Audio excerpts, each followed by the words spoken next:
As an Indian हम लोगों को टैनिंग बहुत भयंकर लेवल पे होती है क्योंकि हम बहुत ज़्यादा बाहर निकलते हैं, स्कूल जाते हैं, कॉलेज जाते हैं, खेलने जाते हैं, बाहर रहते हैं। दैट्स वाई हमें बहुत ज़्यादा टैनिंग हो जाती है। टैनिंग के कारण स्किन बहुत ज़्यादा डल दिखती है, बहुत मुरझाई हुई दिखती है, उसका कोलाजन खत्म हो जाता है। तो मैं तुम्हें कुछ होम रेमेडीज़ एंड प्रोडक्ट्स बताने वाला हूँ जिनको यूज़ करके तुम अपने टैन को रिमूव कर सकते हो। जो सबसे पहली चीज़ तुम्हें करनी है वो है कि तुम्हें और ज़्यादा टैनिंग ना हो और ऑल्सो तुम्हें समर वाली टैनिंग नहीं होनी चाहिए। जो समर वाली टैनिंग होती है उसमें जो रेज़ होते हैं सन की, वो बहुत ज़्यादा हार्श होते हैं जो स्किन को और ज़्यादा डैमेज करते हैं। टैनिंग और ज़्यादा हार्ड हो जाती है जिसको निकालने में, रिमूव करने में तुम्हारी हालत पतली हो जाएगी। Because prevention is better than cure. Cure करने से अच्छा ये है कि तुम अपने आप को प्रिवेंट कर लो उस चीज़ से जो तुम्हें होने वाली है, जो तुम्हें टैन होने वाला है, उससे अपने आप को बचा लोगे तो तुम्हें क्योर करने में ज़्यादा ईज़ी होगी, तुम्हें ज़्यादा आसानी होगी। प्रिवेंशन करने के लिए 2 चीज़ का तुम्हें हमेशा ध्यान रखना है। वो है कि तुम जब भी बाहर जा रहे हो, जब भी ट्रैवल कर रहे हो, तो यूज़ अ स्कार्फ और अ मास्क। तो एक स्कार्फ या फिर एक मास्क यूज़ करो। मास्क यूज़ करने से, स्कार्फ यूज़ करने से तुम्हारी जो स्किन है वो सन के रेज़ से प्रोटेक्टेड रहेगी, जिससे तुम्हें कम टैनिंग होगी, कम से कम टैनिंग होगी। सेकंड चीज़ ये है कि तुम्हें हमेशा सनस्क्रीन यूज़ करनी है तुम जब भी बाहर जा रहे हो। These are the prevention you have to do. अब बात करते हैं क्योर के बारे में।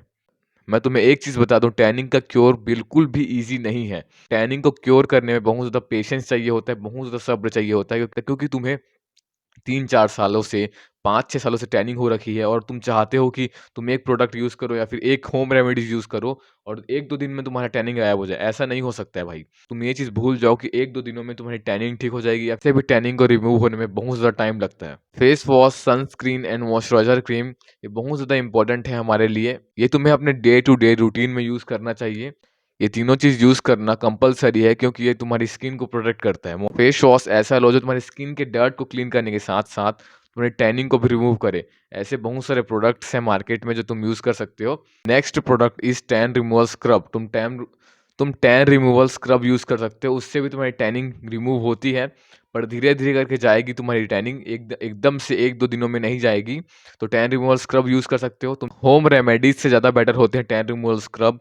अगर तुम स्क्रब यूज़ नहीं करना चाहते हो या फिर स्क्रब बाय करना नहीं चाहते हो, तो तुम होम रेमेडीज़ यूज़ कर सकते हो अपने टैन को रिमूव करने के लिए। पर होम रेमेडी से तुम्हारा टैन और स्लोअर क्योर होगा और स्लोअर रिमूव होगा, इस बात का ध्यान रखना। होम रेमेडी जो मैंने यूज़ की थी अपने टैन को रिमूव करने के लिए, जिससे मेरा टैन रिमूव भी हुआ था, तुम्हें बेसन, दही, शक्कर एंड गुलाब जल एंड हल्दी तुम थोड़ा-थोड़ा अमाउंट में ले लेना है एंड इसको मिक्स करके अपने फेस पे लगाना है। और इस टैन रिमूवल पैक को तुम्हें वीक में सिर्फ 2 बार यूज़ करना है, 2 बार से ज़्यादा यूज़ मत करना। हो सकता है कि तुम्हारा स्किन ड्राई हो जाए या फिर तुम्हारी स्किन पहले से ड्राई है तो और ड्राई हो जाए। और इसमें जो शुगर बोला है ना मैंने डालने के लिए, वो तुम्हारा स्क्रब का काम करेगा, तुम्हारे फेस को स्क्रब करने का काम करेगा। तो तुम शुगर को डालना मत भूलना एंड तुम्हें एटलीस्ट 2.5 से 3 महीने का पेशेंस रखना होगा, तभी तुम्हें रिज़ल्ट दिखेंगे। एटलीस्ट मिनिमम तुम्हें 2 से ढाई महीने में रिज़ल्ट दिखने स्टार्ट होंगे। तो उससे पहले तुम रोने-धोने मत लग जाना, उससे पहले मायूस मत हो जाना कि टैन रिमूव नहीं हो रहा है, मैं नहीं करूँगा। तो नहीं होगा तुम्हारा टैन रिमूव अगर ऐसे करोगे तो। कम से कम 2 महीने तक सब्र रखना, 2 महीने तक पेशेंस रखना, 2 महीने तक। तो थोड़ा पेशेंस रखना एंड जितनी भी चीज़ें बताई हैं मैंने, उन सारी चीज़ों को अच्छे से यूज़ करना, अच्छे से फ़ॉलो करना, ताकि तुम्हारी टैन रिमूव हो सके। इन सारी चीज़ों को अच्छे से फ़ॉलो करोगे तो तुम्हारा टैन रिमूव हो जाएगा। That's the video. बाय।